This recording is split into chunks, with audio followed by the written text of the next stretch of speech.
Hi friends, ഇന്ന് സിമിയ എഴുതിയിരിക്കുന്ന ഒരു മെയിലിലേക്ക് കിടക്കാം. മാഡം, എൻ്റെ പേര് സിമിയ. യഥാർത്ഥ പേരല്ല. എനിക്ക് 24 വയസ്സുണ്ട്. എൻ്റെ വിവാഹം കഴിഞ്ഞിട്ട് 7 മാസമേ ആകുന്നുള്ളൂ. ഹസ്ബൻഡിന് വിദേശത്താണ് ജോലി. വിവാഹം കഴിഞ്ഞ് 2 മാസം ഇവിടെ ഉണ്ടായിരുന്നു. എന്നെയും വിദേശത്തേക്ക് കൊണ്ടുപോകാനാണ് പ്ലാൻ. അടുത്ത 6 മാസം കഴിയുമ്പോഴേക്കും ഞാനും പോകും. അങ്ങനെയാണ് ഇതുവരെ പ്ലാൻ ചെയ്തിരിക്കുന്നത്. മാഡം, ഞാൻ ടൗണിലാണ് താമസിക്കുന്നത്. അതിനടുത്ത് തന്നെയാണ് സ്കൂളും കോളേജുമെല്ലാം. ഞാൻ PG വരെ പഠിച്ചത് വീട്ടിൽ നിന്ന് നടന്നു പോകാവുന്ന ചുറ്റുപാടിലാണ്. അതുകൊണ്ട് തന്നെ അധികം ഫ്രണ്ട്ഷിപ്പോ പ്രേമമോ അങ്ങനെയുള്ള കാര്യങ്ങളൊന്നും എസ്റ്റാബ്ലിഷ് ചെയ്യാൻ എനിക്ക് പറ്റിയിട്ടില്ല. കാര്യം ടൗണിൽ താമസിക്കുന്നതുകൊണ്ട് ടൗണിലുള്ള മിക്കവാറും ആളുകൾക്ക് എന്നെ അറിയാം. എങ്ങോട്ട് പോയാലും ആളുകൾ ശ്രദ്ധിക്കും. അതുകൊണ്ട് പ്രേമിക്കാൻ പറ്റിയ സാഹചര്യമൊന്നും എനിക്കില്ലായിരുന്നു. എൻ്റെ 2-3 ഡിയറസ്റ്റ് ഫ്രണ്ട്സ് ഉണ്ട്. അവർക്ക് പ്രേമമുണ്ടായിരുന്നു. അത്യാവശ്യം തരികിട സ്വഭാവക്കാരുമാണ്. അവർ എണ്ണ കാര്യങ്ങൾ എന്നോട് പറഞ്ഞതുകൊണ്ട് കാര്യങ്ങളെല്ലാം എനിക്ക് വിശദമായി മനസ്സിലാക്കാനും സ്വപ്നം കാണാനും പറ്റുമായിരുന്നു. 1 വർഷത്തിനൊക്കെ മുമ്പാണ് മാഡം, എൻ്റെ കോളേജിൽ ഒരു ഗസ്റ്റ് ലെക്ചർ വന്നു. കാണാൻ നല്ല സുന്ദരൻ, ചെറുപ്പക്കാരൻ. എല്ലാവർക്കും അങ്ങേരെ ഇഷ്ടപ്പെട്ടു. കാര്യം ബാച്ചിലറാണ്, സൗന്ദര്യമുണ്ട്. എന്തുകൊണ്ടും പുരുഷൻ്റെ എല്ലാ ലക്ഷണങ്ങളും ഒത്തിണങ്ങിയ ഒരാൾ. അങ്ങനെയാകുമ്പോൾ സ്ത്രീകൾക്ക് പ്രത്യേകിച്ചും വലിയ താല്പര്യവും മറ്റു പുരുഷന്മാർക്ക് അസൂയയും തോന്നുമല്ലോ. അതുപോലെ തന്നെയുള്ള ഒരാളായിരുന്നു പുള്ളിക്കാരൻ. എല്ലാവരോടും നന്നായി സംസാരിക്കുകയും ചെയ്യും. ഏകദേശം 1 വർഷം മാത്രമേ ഇവിടെ നിൽക്കുള്ളൂ എന്ന് പുള്ളി വന്നപ്പോഴേ പറഞ്ഞിരുന്നു. അദ്ദേഹം ആളുകളോട് നന്നായി ഇടപെടും. പക്ഷേ ചില ആൾക്കാർക്ക് വല്ലാത്തൊരു ആക്രാന്തമാണ്. അങ്ങോട്ട് കയറി ചെന്ന് ഹെഡ് ചെയ്ത് പുള്ളിയുടെ മൊബൈൽ നമ്പരൊക്കെ വാങ്ങി പുള്ളിക്ക് അങ്ങോട്ട് മെസ്സേജ് അയക്കുന്ന ധാരാളം പെൺകുട്ടികളുണ്ടായിരുന്നു.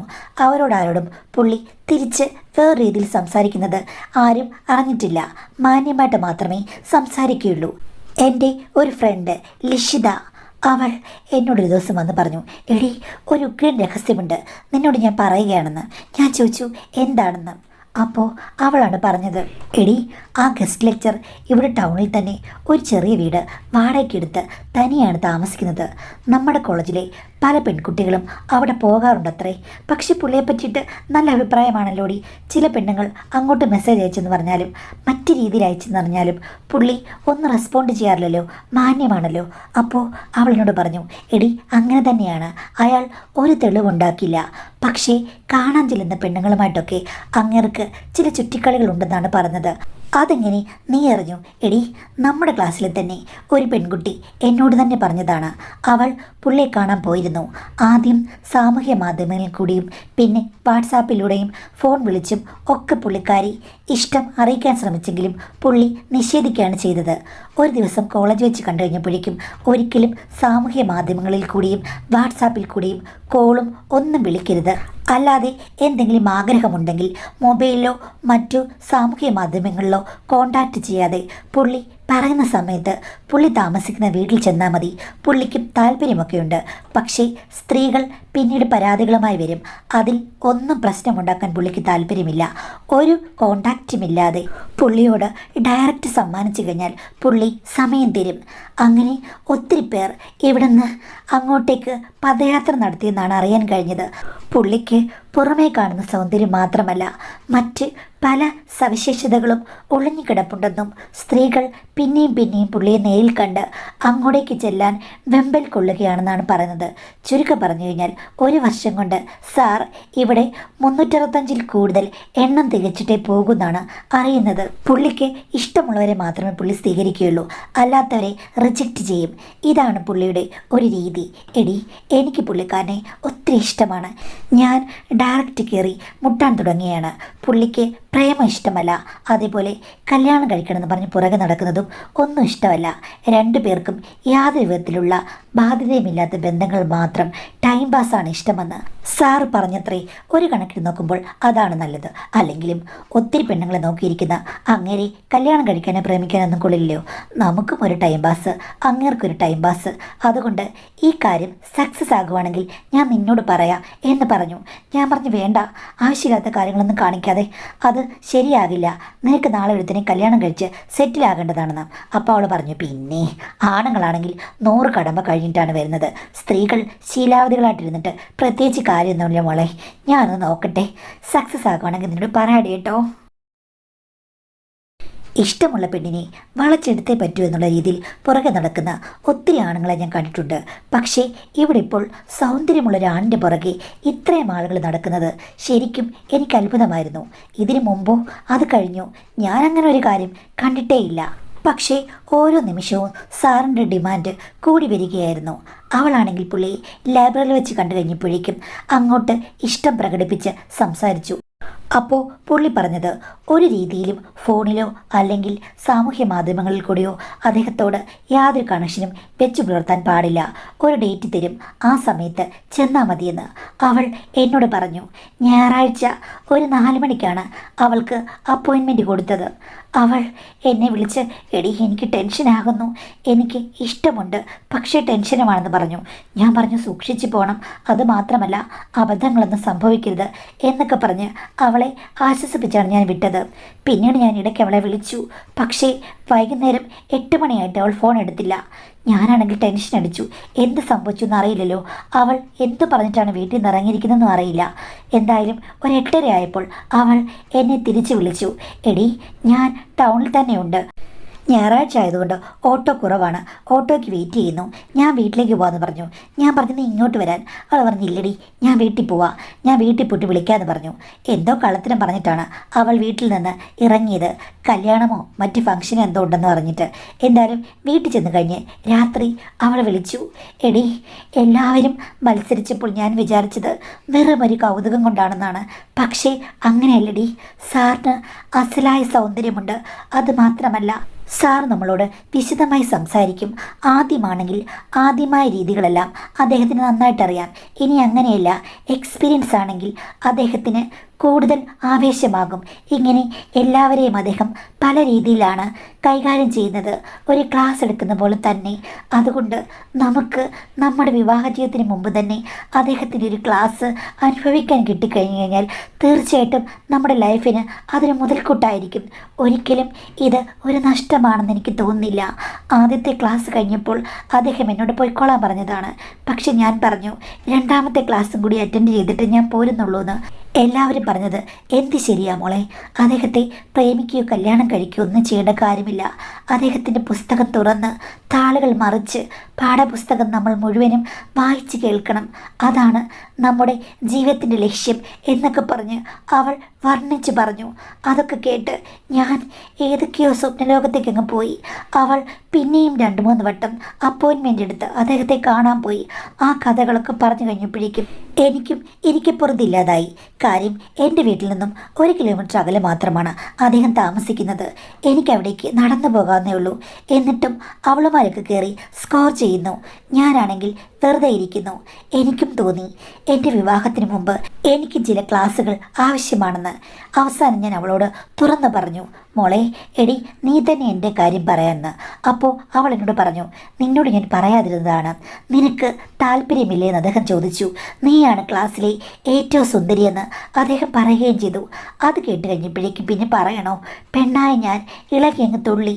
എനിക്കാണെങ്കിൽ അദ്ദേഹത്തിൻ്റെ അപ്പോയിൻമെൻറ്റ് വാങ്ങിച്ചു തരൂ എന്ന് പറഞ്ഞ് ഞാൻ അവളെ ഒത്തിരി നിർബന്ധിച്ചു. അവൾ പോയി പറഞ്ഞ് പുള്ളി ഒരു വെള്ളിയാഴ്ച ദിവസമാണ് എനിക്ക് വേണ്ടിയുള്ള ക്ലാസ് ഒരുക്കിയത്. ഞാൻ വീട്ടിൽ നിന്ന് കള്ളം പറഞ്ഞ് അദ്ദേഹത്തിൻ്റെ വീട്ടിലേക്ക് പോയി. അവിടെ നല്ല സേഫായ അന്തരീക്ഷമാണ്. എന്നോട് കുറേ സംസാരിച്ചു. എങ്ങനെയൊക്കെയാണ് ജീവിതത്തിലെ സങ്കല്പങ്ങൾ, എന്തൊക്കെയാണ് മോഹങ്ങൾ, ഇങ്ങനെയുള്ള കാര്യങ്ങൾ ഒക്കെ തുറന്നു ചോദിച്ചു. ആദ്യം മടിയുണ്ടായിരുന്നെങ്കിലും ഞാൻ എൻ്റെ സ്വപ്നങ്ങളും ചിന്തകളും ഒക്കെ പുള്ളിയോട് തുറന്നു പറഞ്ഞു. ആദ്യമായതുകൊണ്ട് എല്ലാം ഇത്തിരി പ്രയാസമായിരിക്കും എന്ന് അദ്ദേഹം പറഞ്ഞു. പക്ഷേ സമയമെടുത്ത് മാത്രമേ നമ്മൾ ഈ ക്ലാസ് പൂർത്തിയാക്കിയുള്ളൂ. മോൾക്ക് സമയമുണ്ടോ എന്ന് ചോദിച്ചു. ഞാൻ പറഞ്ഞു എനിക്കിഷ്ടം പോലെ സമയമുണ്ട്, എന്ത് റിസ്ക് എടുക്കാൻ വേണ്ടിയിട്ടും ഞാൻ തയ്യാറാണെന്ന്. കാര്യം അദ്ദേഹം അവിടെ ഇരുന്നപ്പോൾ തന്നെ അദ്ദേഹത്തിൻ്റെ സൗന്ദര്യം അടുത്ത് കണ്ടപ്പോൾ ഞാൻ മയങ്ങിപ്പോയിരുന്നു. മുരളികയുമായി വന്ന് മുന്നിൽ നിൽക്കുന്ന എൻ്റെ പ്രാണപ്രിയനെ മുരളികയൂതി ഞാൻ പാട്ടുപാടി നൃത്തമാടി. പിന്നെ അദ്ദേഹം എന്നോട് സാവധാനം ക്ലാസ്സിലേക്ക് കടക്കാനുള്ള എല്ലാ കടമ്പകളും പറഞ്ഞു തന്നു. അതിമനോഹരമായ ക്ലാസ്സുകൾക്ക് ശേഷം ഞാൻ അദ്ദേഹത്തിൻ്റെ വലിയൊരു ആരാധികയായി മാറി. പിന്നെ ഞാൻ നിർബന്ധിച്ച് സമയമുണ്ടാക്കി 3 വട്ടം കൂടെ പോയിട്ടുണ്ട്.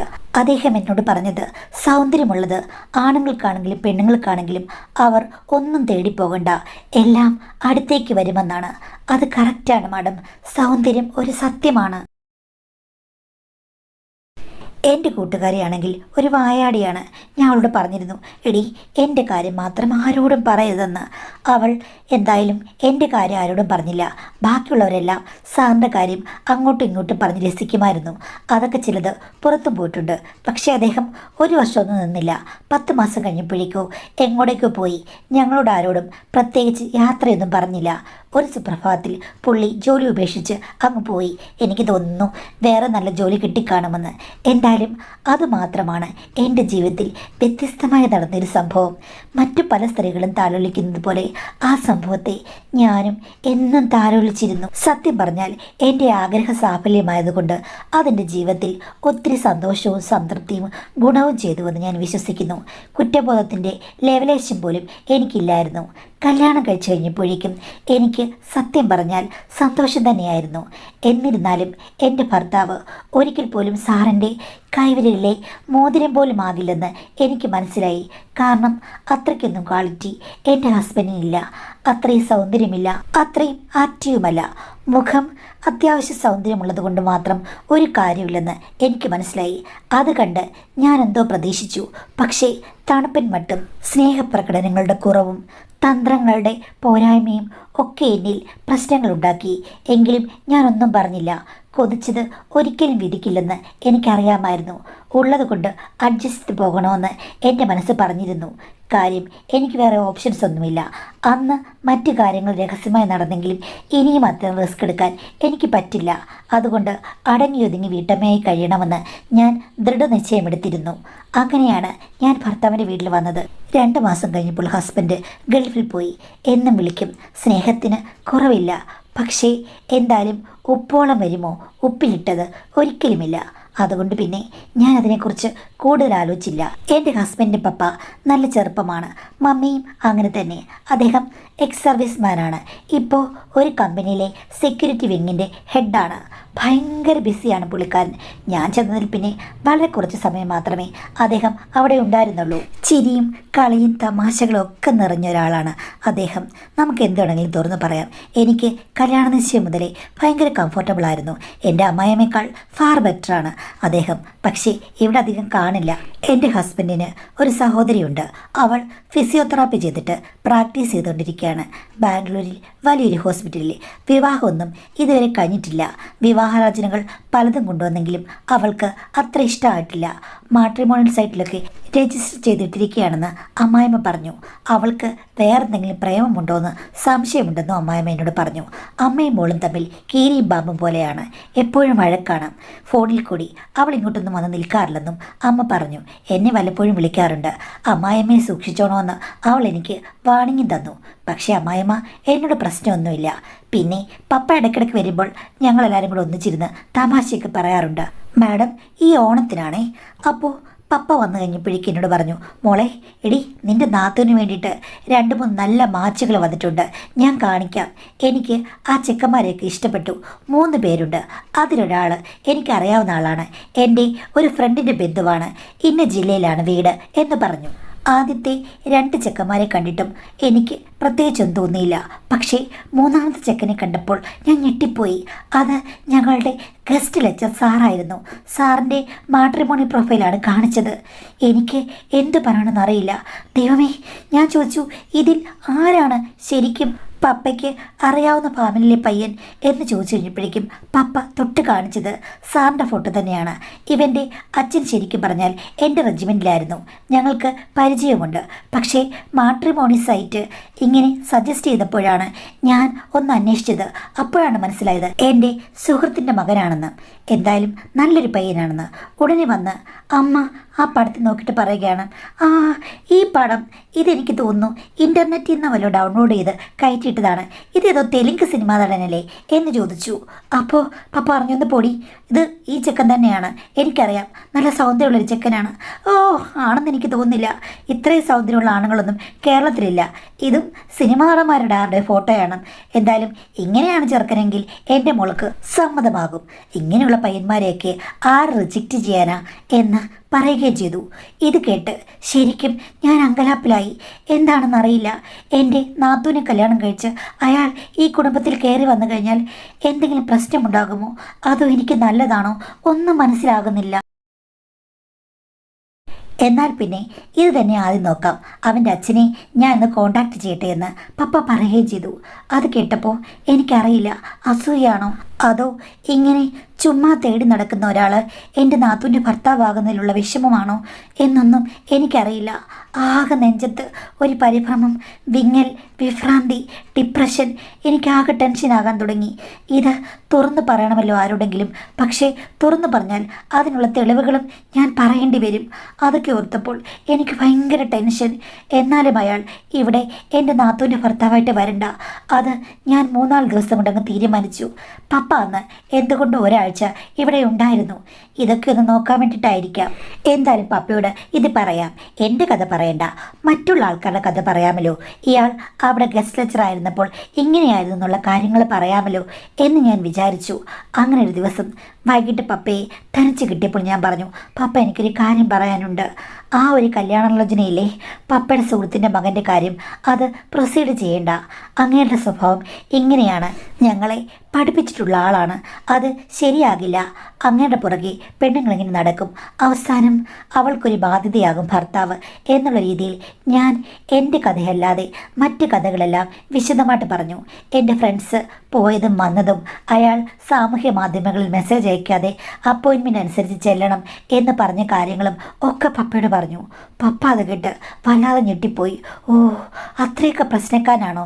ശരിയാ മോളെ, ഇത്രയും സൗന്ദര്യമുണ്ടെങ്കിൽ പെണ്ണുങ്ങൾ പുറകെ ചെല്ലും, അവനെ കുറ്റം പറയാൻ പറ്റില്ല. ശരിയാ നീ പറഞ്ഞത്. അങ്ങനെയാണെങ്കിൽ അവൻ എൻ്റെ മോൾക്ക് സ്യൂട്ടബിൾ ആയിട്ടുള്ളൊരു ഭർത്താവായിരിക്കില്ല. പക്ഷേ എന്നാലും ഞാൻ അവൻ്റെ അച്ഛനെ വിളിച്ചു പോയി. എന്തായാലും ഈ 3 ചെറുക്കന്മാരെയും പെണ്ണ് കാണൽ ചടങ്ങ് സംഘടിപ്പിക്കേണ്ടി വരും മോളെ, അത് ഉറപ്പാണ് എന്ന് പറഞ്ഞു. എന്തായാലും എനിക്ക് ഭയങ്കര ടെൻഷനായി. ഞാൻ ഇത്രയ്ക്ക് കാര്യങ്ങൾ പറഞ്ഞിട്ടും ഇതൊക്കെ നടക്കുമോ എന്ന് എനിക്ക് വല്ലാത്ത പേടി തോന്നി.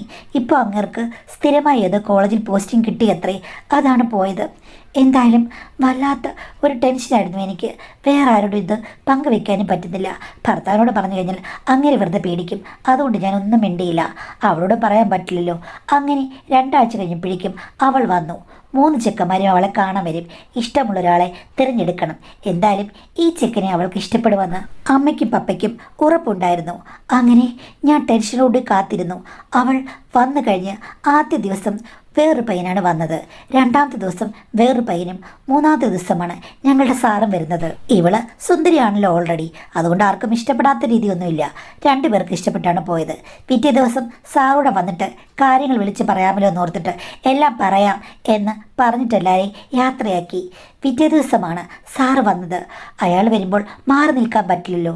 എന്നെ കണ്ടപ്പോഴേ പുള്ളി ഞെട്ടി. എവിടെയോ കണ്ടിട്ടുണ്ടല്ലോ എന്ന് പുള്ളി ചോദിച്ചു. ഞാനാണെങ്കിൽ പറഞ്ഞു എനിക്കറിയില്ല എന്ന് പറഞ്ഞപ്പോൾ പുള്ളി പറഞ്ഞു, ആ കോളേജിലാണോ പഠിച്ചതെന്ന്. ഞാൻ പറഞ്ഞു ആണ്, ഞാൻ അവിടുത്തെ ഗസ്റ്റ് ലെക്ചറാണെന്ന് പറഞ്ഞു. ആണോ സാറേ, ഏത് വിഷയമാണെന്ന് ചോദിച്ചപ്പോഴേക്കും പുള്ളി പറഞ്ഞു, ഞാൻ നിങ്ങളുടെ ഡിപ്പാർട്ട്മെൻറ്റിലായിരുന്നില്ല, വേറെ ഡിപ്പാർട്ട്മെൻറ്റിലാണ്, തന്നെ ഞാൻ കണ്ടപ്പോൾ തോന്നുന്നു അതാ ചോദിച്ചതെന്ന്. ഞാൻ പറഞ്ഞു സാർ ഞാൻ ശ്രദ്ധിച്ചിട്ടില്ല. സാറ് ഒത്തിരി നാളോട് ഉണ്ടായിരുന്നോ? ഇല്ല, കുറച്ച് നാളെ ഉള്ളെന്ന് പറഞ്ഞു. അപ്പോൾ അമ്മായിപ്പൻ എന്നെ ഒന്ന് നോക്കി. അമ്മായിയോട് ഞാൻ കാര്യങ്ങളൊന്നും പറഞ്ഞില്ലല്ലോ. അങ്ങനെ ആ പ്രശ്നം സോൾവായി. അവളെ കണ്ട് പോകാൻ നേരത്ത് സാറിൻ്റെ അടുത്തേക്ക് ഞാൻ ഒന്ന് ചെന്നു. അവളാണെങ്കിൽ ഇത്തിരി ഗർവമുള്ള കൂട്ടത്തിലാണ്. ചെക്കൻ കണ്ടു കഴിഞ്ഞപ്പോഴേക്കും മുകളിലേക്കും കയറിപ്പോയി. ഞാനാണെങ്കിൽ അവിടെ ചെന്ന് സാറിനെ യാത്ര അയച്ചു. സാറും ഒരു ഡ്രൈവറും മാത്രമാണ് ആദ്യം വന്നത്. അപ്പോൾ പോകുന്നതിന് മുമ്പ് പുള്ളി എൻ്റെ കയ്യിൽ നിന്ന് ഉള്ളി മാഡം. ഞാൻ പെട്ടെന്ന് അയ്യോ എന്ന് പറഞ്ഞ് കൈ വലിച്ചു ഒരു തമാശയ്ക്ക്. അപ്പോൾ അവിടെ ആരും ഇല്ലായിരുന്നു കേട്ടോ. അമ്മായിച്ചനും അമ്മായിയമ്മയും ഒരു വിഷമൊക്കെ പറഞ്ഞിട്ട് അറ്റായും കൊടുത്തിട്ട് അങ്ങ് അകത്ത് കയറിപ്പോയിരുന്നു. ഞാനപ്പോൾ ആ നുള്ളി ഭാഗം തിരുമിക്കൊണ്ട് തിരിച്ച് വീട്ടിലേക്ക് കയറി വന്നു. ആരും കണ്ടില്ലെന്ന് തോന്നുന്നു. പക്ഷേ അന്ന് വൈകിട്ട് അമ്മായിച്ചൻ എന്നോട് ചോദിച്ചു, എന്താ മോളെ, നിനക്ക് എന്തോ മറക്കാനുണ്ടല്ലോ, അങ്ങേരും നീയും തമ്മിൽ എന്തോ ഈ പറഞ്ഞതുപോലൊരു സംഭവം നടന്നിട്ടില്ലേ എന്ന് ചോദിച്ചു. ഒന്ന് പോ പപ്പ, കഥ പറഞ്ഞ് ഞാനിപ്പം കുറ്റക്കാരിയായോ എന്ന് പറഞ്ഞു കഴിഞ്ഞപ്പോഴേക്ക് പപ്പ പറഞ്ഞു, എടീ നിന്നെ ഞാൻ നന്നായി നിരീക്ഷിച്ചു. ഒത്തിരി മനുഷ്യരെ കണ്ട് പാഠവുമുള്ള ഒരാളാണ് ഞാൻ. എന്തായാലും അവനും നിനക്കും ഉണ്ടായ ടെൻഷനും നിങ്ങളുടെ കണ്ണിൻ്റെ ചലനങ്ങളും ഒക്കെ ഞാൻ ശ്രദ്ധിച്ചു. അതിൽ കൂടി എനിക്കൊരു കാര്യം മനസ്സിലായി. അവൻ ചിലപ്പോൾ ഇങ്ങനെയുള്ള ആളായിരിക്കാം, പക്ഷേ നീ മറ്റുള്ളവരുടെ പേരിൽ പറഞ്ഞ കഥയിൽ നായിക നീയും കൂടിയാണ്. നിനക്കും അത്തരം അവസരങ്ങൾ ഉണ്ടായിട്ടുണ്ടെന്നുള്ളത് എനിക്ക് 100% തീർച്ചയാണ്. അല്ലെങ്കിൽ അവസാനം അവൻ നിന്നെ പിച്ചില്ലായിരുന്നല്ലോ എന്ന് പറഞ്ഞു. അത് കേട്ടപ്പോൾ ഞാൻ ഞെട്ടിപ്പോയി. സൂക്ഷ്മമായ അമ്മായിച്ചൻ എന്നെ നിരീക്ഷിച്ചു. എനിക്ക് ഒന്നും പറയാൻ വയ്യ, നിഷേധിക്കുകയല്ലാതെ. ഞാൻ നിഷേധിച്ചെങ്കിലും പപ്പ പറഞ്ഞു, എനിക്കിത് ഉറപ്പാണ്. പക്ഷേ അതിനേക്കാൾ അത്ഭുതമുള്ളൊരു കാര്യം, എൻ്റെ മോൾക്ക് അവനെ ഇഷ്ടപ്പെട്ടില്ല. ആദ്യം വന്ന ചെക്കനെ മതി എന്നാണ് അവളിപ്പോൾ പറയുന്നത്. അത് കേട്ട് ഞാനും ഞെട്ടിപ്പോയി. അതെന്താ പപ്പ? അറിയില്ലടി, എന്തോ ഇവൻ്റെ അമിത സൗന്ദര്യമൊന്നും അവൾക്ക് വേണ്ടാന്ന് തോന്നുന്നു. എന്തായാലും എൻ്റെ മോൾ രക്ഷപ്പെട്ടു. പിന്നെ ആ ചെക്കനില്ലേ, അവൻ പോയിട്ട് വിളിച്ചു പറഞ്ഞു. ജാതകം വിശദമായി നോക്കിക്കഴിഞ്ഞപ്പോഴേക്കും ചെറിയ പ്രശ്നങ്ങളുണ്ട്, അതുകൊണ്ട് വിവാഹം നടത്താൻ പറ്റില്ലെന്ന്. അപ്പോൾ ആ ഒരു ബാധ്യത ഒഴിഞ്ഞു കിട്ടി മോളെ, ഒരു പ്രശ്നമില്ലെന്ന് പറഞ്ഞു. അത് കേട്ട് കഴിഞ്ഞപ്പോഴേക്കും ഞാനൊരു ദീർഘനിശ്വാസം അങ്ങ് വിട്ടു. അപ്പോൾ പപ്പ പറഞ്ഞു, ഇപ്പം എനിക്ക് മനസ്സിലായി, നിൻ്റെ മൈൻഡ് റിലാക്സ് ആയെന്ന്. സാരമില്ല, സൗന്ദര്യമുള്ള ആൾക്കാരോട് താല്പര്യം തോന്നുന്നത് വലിയ കാര്യമൊന്നുമല്ല എന്ന് പറഞ്ഞ് എൻ്റെ തോളിൽ തട്ടിയിട്ടങ്ങ് പോയി. ഞാൻ അത് ഒന്ന് യെസ് വെച്ച് കൊടുത്തില്ല മാഡം. എങ്കിലും പപ്പയ്ക്ക് എല്ലാ കാര്യങ്ങളും മനസ്സിലായെന്ന് എനിക്ക് മനസ്സിലായി. പിന്നെ നാത്തൂനങ്ങ് തിരിച്ചു പോയി. അവളുടെ കല്യാണം ആ ചെക്കനുമായിട്ട് നിശ്ചയിച്ചു, നടക്കും 6 മാസത്തിനുള്ളിൽ. അപ്പോൾ അങ്ങനെയാണ് എല്ലാ കാര്യങ്ങളും ശരിയാക്കി വെച്ചിരിക്കുന്നത്. പക്ഷേ പിന്നീട് പപ്പ ലീവിന് വന്നപ്പോഴില്ലേ, ഭാവമാറ്റം അതിഭയങ്കരമായിരുന്നു. ഭയങ്കര സന്തോഷത്തോടു കൂടി റൊമാൻറ്റിക് ആയിട്ടാണ് എന്നോട് പെരുമാറുന്നത്. എന്നെ നുള്ളുകയും മറ്റും ചെയ്യുകയാണ്. നിനക്ക് ആ നുള്ളൽ ഓർമ്മയുണ്ടോ എന്നൊക്കെ ചോദിക്കുന്നു. ഞാൻ പറഞ്ഞു, പോ പപ്പാന്ന്, ബാ നമുക്ക് ഷോപ്പിങ്ങിന് പോകാം, സൂപ്പർ മാർക്കറ്റിൽ പോകാമെന്ന് പറഞ്ഞിട്ട് കാറുമെടുത്ത് എന്നെയും കൊണ്ട് പോയി. എന്നിട്ട് മോളെ പറയടി നിൻ്റെ കഥകൾ. കാര്യം ഞാൻ ഒരു ഫ്രണ്ടാണെന്ന് നീ കരുതിയാൽ മതി. എനിക്ക് ആ കഥ കേൾക്കാൻ ഒത്തിരി ഇൻട്രസ്റ്റ് ഉണ്ട്. അവൻ്റെ വിക്രയകളൊക്കെ ഓർത്ത് എനിക്ക് ചിരി വരുന്നു. പറയടി മോളെ, ഞാൻ ആരോടും പറയില്ല, എൻ്റെ വാക്കാണ്. ഇതുമൂലം അമ്മായിച്ചൻ, മരുമകൾ, നിന്റെ ഭർത്താവ്, അങ്ങനെയുള്ള ബന്ധങ്ങളൊന്നും ഒരു വിള്ളലും ഉണ്ടാകില്ലെന്ന് അങ്ങനെ സ്നേഹത്തോടുകൂടി പ്രോത്സാഹിച്ചപ്പോൾ ഞാൻ മുരളിക ഊതിയ ആ കഥകൾ അങ്ങ് പറഞ്ഞു മാഡം. അതോടുകൂടി പുള്ളി ആസ്വദിച്ച് ചിരിച്ചു. നീ ഒരു മിടുക്കിയാണ്, സൗന്ദര്യമുള്ള ആൾക്കാരെ സ്വന്തമാക്കാൻ ശ്രമിക്കുന്ന തെറ്റല്ല മോളെ എന്ന് പറഞ്ഞ് എന്നെ ആശ്വസിപ്പിച്ചു. തിരിച്ചു വന്ന സന്തോഷത്തോടു കൂടിയാണെങ്കിലും അന്ന് രാത്രി ഞാൻ ഉറങ്ങിക്കഴിഞ്ഞപ്പോഴേക്കും എൻ്റെ മുറിയിൽ ഒരു മുട്ട് കെട്ടു. ഞാൻ തുറന്നപ്പോൾ പപ്പയാണ്. എന്താ പപ്പ ചോദിച്ചപ്പോഴേക്കും പപ്പ പറഞ്ഞു, നീ പേടിക്കണ്ട, അവൾ ഒന്നും ശ്രദ്ധിക്കില്ല, ഉറക്കമാണ്. നിൻ്റെ കഥ കേട്ടതിൽ പിന്നെ എൻ്റെ ഉറക്കം പോയി. പപ്പ ഇത് ശരിയാവില്ലെന്ന് പറഞ്ഞപ്പോൾ അദ്ദേഹം എന്നോട് പറഞ്ഞു, എല്ലാം ശരിയാകും. ആ കഥകളിൽ നീ ആഗ്രഹിച്ചത് എന്താണോ അത് എനിക്ക് പ്രൊവൈഡ് ചെയ്യാൻ പറ്റും മോളെ. എൻ്റെ മകൻ ഏത് ടൈപ്പാണെന്ന് എനിക്ക് നന്നായിട്ടറിയാം എന്ന് പറഞ്ഞ് അദ്ദേഹം എന്നോട് സംസാരം തുടരാൻ അനുവദിക്കാത്ത രീതിയിലാണ് പെരുമാറിയത്. ആദ്യത്തെ കാർമേഘങ്ങൾ അകന്ന് മാനം തെളിഞ്ഞപ്പോൾ എനിക്ക് എൻ്റെ ഉള്ളിൻ്റെ ഉള്ളിൽ പിന്നെയും തെളിമ വർദ്ധിക്കുകയായിരുന്നു. കാരണം ഓരോരുത്തർക്കും ഓരോ കലകളാണ്. സാറാണ് മികച്ചതെന്ന് വിചാരിച്ച് എൻ്റെ ഭർത്താവിനെ ഞാൻ മനസ്സിൽ തരം താഴ്ത്തി. ഇവിടെ ഇപ്പോൾ മികച്ചു നിൽക്കുകയാണ് ഒരു പന പോലെ. എൻ്റെ അമ്മായിച്ചൻ എതിർപ്പുകൾ പിന്നീട് ഇഷ്ടങ്ങളായി മാറി. ഇപ്പോൾ അദ്ദേഹം ലീവിന് വരുന്നത് ഞാൻ കാത്തിരിക്കുകയാണ്. സാറിനെയൊന്നും ഞാൻ ഓർക്കാറില്ല. എൻ്റെ അമ്മായിപ്പനെ കൊണ്ട് എനിക്ക് യാതൊരു തലവേദനയുമില്ല. ഞങ്ങൾ തമ്മിലുള്ള ബന്ധം വളരെ വളരെ ശാന്തമായി ഒഴുകുന്ന നദി പോലെയാണ്. അവസാനമുള്ള കുത്തൊഴുക്ക് അതുമാത്രം എപ്പോഴും മനോഹരമായിരിക്കും. എൻ്റെ ഭർത്താവ് എന്നെ കൊണ്ടുപോകാനുള്ള കാര്യങ്ങളൊക്കെ റെഡിയാക്കും. പക്ഷേ പപ്പ ഇപ്പം പറയുന്നത്, നീ പോകണ്ട, നീ ഇവിടെ നിന്നാൽ മതി, അവനോട് പറ ഞാൻ വരുന്നില്ല. ഇങ്ങനെയൊക്കെ അമ്മായിച്ചിന് പറയുന്നു. പക്ഷേ പറയാൻ എനിക്കൊരു ഐഡിയയും കിട്ടുന്നില്ല മാഡം ഒന്നും. ഐഡിയ ഇപ്പോൾ പെണ്ണുങ്ങൾക്കാണോ ഇല്ലാത്തത്? നിങ്ങളുടെ അമ്മയെ തന്നെ എങ്ങനെ വിട്ട് വരിക? നിങ്ങളുടെ സഹോദരിയുടെ കല്യാണം കൂടെ കഴിയുകയല്ലേ, അപ്പോൾ പിന്നെ എന്ത് ചെയ്യും? അമ്മ തനിയായി പോയില്ലേ? എനിക്ക് അമ്മയോട് സെൻറ്റിമെൻറ്റ്സ് ആണെന്നൊക്കെ പറഞ്ഞാൽ ഭർത്താക്കന്മാർ വിശ്വസിക്കും. പക്ഷേ അതല്ലല്ലോ, നിങ്ങളുടെ സാറിനേക്കാൾ ഡേഞ്ചറസ് ആയിട്ടുള്ള ഒരാളാണ് നിങ്ങളുടെ അമ്മായിപ്പൻ തോന്നുന്നു. അപ്പോൾ അങ്ങേരെ സപ്പോർട്ട് ചെയ്ത് ഇവിടെ നിന്നിട്ട് അമ്മായിയമ്മയോ ആരെങ്കിലും ഇത് കണ്ടുപിടിച്ച് ഭർത്താവും കണ്ടുപിടിച്ച് ആ ഒരു നല്ല ജീവിതം താറുമാറായി പോയി കഴിഞ്ഞാൽ ആരും സപ്പോർട്ട് ചെയ്യാൻ കാണില്ല എന്നത് ഓർത്ത് നന്നാകുക.